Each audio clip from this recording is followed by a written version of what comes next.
Great. So we are doing pretty well. We've delved into general ledgers. We've looked at T accounts and debits and credits. We learned about the accounting equation and about the three main financial statements. That's a pretty good start. It seems like the right moment to introduce one of the fundamental concepts in accounting: double entry bookkeeping. The principle behind it is that every transaction has equal and opposite effects in two or more accounts. This principle guarantees the satisfaction of the accounting equation. So, every time we register an accounting transaction, we need to think of at least two accounts that will be affected by the transaction. This approach was fundamental back in the day when accounting software programs were not available, and accountants needed to be extremely careful in order to avoid mistakes. Today, things are easier because accounting software assists bookkeepers and accountants in recording and reporting on a firm's financial transactions. It is virtually impossible to make an entry without respecting the double entry principle, as an error message would appear on the screen instantly. Nevertheless, it is important to understand the double entry principle because it is at the core of studying accounting. Let's illustrate it with a simple example. Think of a firm that owns only one asset, $1 million in cash. The firm owns only one asset. Good. This is one part of the accounting equation. The other part is liabilities and equity, which, if you remember, show us how the company is financed. So let's suppose that this firm is financed entirely through equity, $1 million of equity. So the two sides of the equation tell us that $1 million of cash are financed by $1 million of equity capital. So far, so good. Let's imagine that the firm buys a real estate property with its $1 million of cash.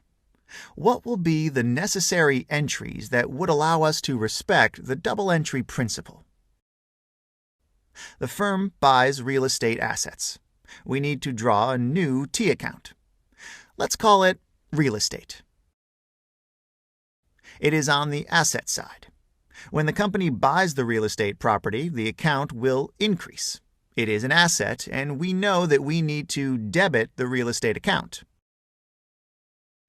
Okay. This shows that the firm owns real estate for $1 million. Now we need to think of the counterpart account. How did the company pay for the asset? With cash, right?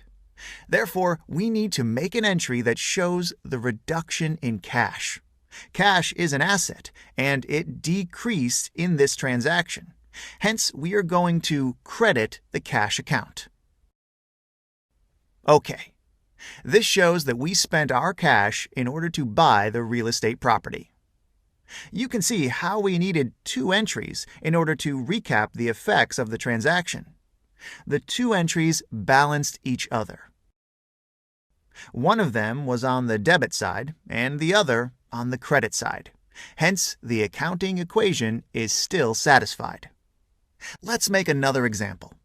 After buying the real estate property, the firm manages to obtain a bank loan for $500,000. What entries need to be made in order to account for this transaction in the balance sheet? First of all, the company received $500,000 in cash, so we need to increase the cash account. This is an asset, hence we will write $500,000 on the left side of the T account. Very good. We debited the cash account. Now we need to think of a second transaction that will restore the balance in our equation. The firm received a bank loan, right? So now it owes $500,000 to the bank. We need to show this on the balance sheet. It will be on the right side of the balance sheet, given that it is a liability. It will create a new T account, bank loans. When a liability is increased, it needs to be credited, which means that we need to write the number on the right side of the account.